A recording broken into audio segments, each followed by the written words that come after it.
A Associação Brasileira de Supermercados apresentou para o Ministério da Fazenda a sua proposta para a composição da Cesta Básica Nacional de Alimentos. Assunto para a nossa conversa de agora, ao vivo, com o presidente da entidade, João Galassi. Presidente, muito bom dia primeiramente, seja bem-vindo aqui ao canal AgroMais, tudo bem? Bom dia, Felipe. Um prazer estar com você e com sua audiência. Presidente, uma satisfação nossa em recebê-lo por aqui. Bom, conta pra gente então um pouquinho da reunião, qual o saldo da conversa lá no Ministério da Fazenda, o que o senhor pode adiantar pra gente? Bom, foi uma conversa muito produtiva, porque, segundo o próprio governo, a Abras teve uma participação muito ativa nessa questão da reforma tributária, em especial da questão da cesta básica. E como nós apresentamos um projeto muito completo, desde a tese da Abras, além da lista de produtos, além do próprio arcabouço legal que nós apresentamos junto com essa proposta, o governo entendeu que seria muito importante ter essa conversa conosco. E aí nós elencamos todos os nossos consultores, todos os nossos tributaristas, empresários mercadistas, que cada um teve o seu papel na apresentação, e foi uma conversa muito interessante, onde nós aproveitamos também para colocar uma proposta para o governo, já que nós temos aí um instrumento legal que já foi aprovado através da Emenda Constitucional 132, onde o artigo 8º cria a Cesta Básica Nacional de Alimentos Isentos. Por que nós aguardarmos 10 anos para apresentar ou, de fato, colocar em prática essa proposta para a sociedade brasileira? Acho que nós poderíamos aproveitar a lei complementar e já antecipar esse benefício para a sociedade brasileira. Pois é, exatamente sobre essa questão que eu ia tratar. Porque assim, presidente, o preço dos alimentos aqui no Brasil andam altos, né? Principalmente alguns aí que compõem atualmente a cesta básica. Em relação a isso, qual é a proposta então que vocês trazem para esse cenário, para que isso recue? Um deles então é a antecipação dessa proposta, né? O governo sinalizou uma preocupação muito grande, né, inclusive com essa questão do impacto até na imagem do governo com relação aos preços dos alimentos. E, de fato, os ocorridos no final do ano passado, no início desse ano, ou uma seca muito forte, ou chuvas assim acima do limite, e causou aí um estrago muito grande na agricultura brasileira, da qual, de fato, nesse momento nós teremos aí um impacto de imediato nos preços dos alimentos, principalmente os agrícolas. E nesse momento de debate, o governo tem sinalizado algumas propostas para o agro, como, por exemplo, aumento do investimento, voltar à base de que eles chamam de os depósitos reguladores, né?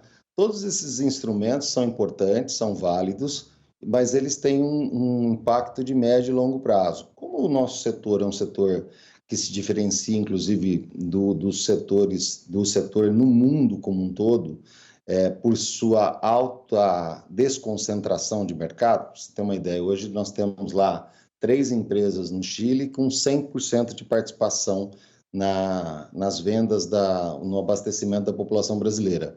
No Brasil, nós precisamos de 1.250 empresas para atingirmos 70% do abastecimento da população brasileira, de tão importante e desregulamentado e também desconcentrado que é esse setor. Um setor que gera muitos empregos e que tem uma importância no PIB extraordinária.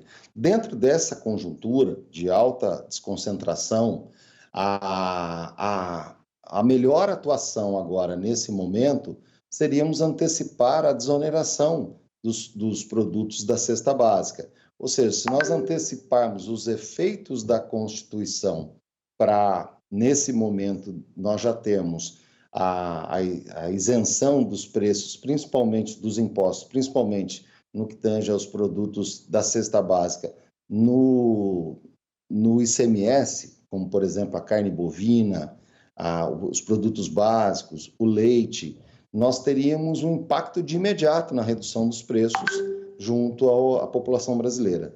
Então, essa é a proposta que nós sugerimos ao governo, mas independente dessa desse movimento, uma proposta, independente desse movimento, acho que o importante é nós continuarmos trabalhando muito intensamente para a construção dessa cesta básica, que tem algumas características importantes, né? É uma cesta básica onde não é mais mínima, é uma cesta básica máxima, é uma cesta básica onde sana, de saudável, nutritiva, é uma cesta básica onde a sociedade brasileira, o Congresso Nacional, trouxe uma revolução alimentar no país. Ou seja, ele trouxe a segurança alimentar e o direito social à alimentação, ele trouxe a diversidade cultural regional de alimentação no país, ele trouxe a alimentação saudável e nutricionalmente adequada. Ou seja, o texto constitucional realmente é uma mudança significativa para a sociedade brasileira e uma possibilidade, ao longo do tempo, uma mudança até nos hábitos alimentares, se vier acompanhada de uma campanha de conscientização, onde nós poderíamos também contribuir muito com esse fato. Ou seja, além de você controlar a insegurança alimentar, reduzir ou acabar de vez com essa coisa tenebrosa, né, que é a fome, você também pode contribuir com o combate à obesidade. Exatamente. O governo, como a gente viu aí recentemente, anunciou de fato a diminuição drástica, né, da presença de alimentos ultraprocessados ali na cesta, né, presidente? Agora, eu queria aproveitar a sua presença aqui com a gente só para perguntar a respeito de um ponto ali da reforma que trouxe um pouquinho de cautela ou de polêmica com algumas entidades, que é aquele ponto que trata dos cashbacks. Então, eu queria ouvir como a associação enxerga essa questão da reforma. É totalmente inadequado esse debate, né? Inclusive, houve já, por parte do Congresso, uma definição clara, ou seja, nos alimentos não se deve, vamos dizer assim, incorporar o cashback. Por quê? Porque, na verdade, quando você está querendo incorporar o cashback, no fundo, o que o governo quer é aumentar os preços dos alimentos para depois devolver. É até uma incoerência absurda, né? Como é que você vai aumentar o preço de um alimento para depois devolver? E devolver para quem? 64% da população brasileira é pobre. Vai devolver para quem? A pessoa da classe média que ganha R$ 2.500, aí ela não recebe, o que ganha R$ 2.400 recebe?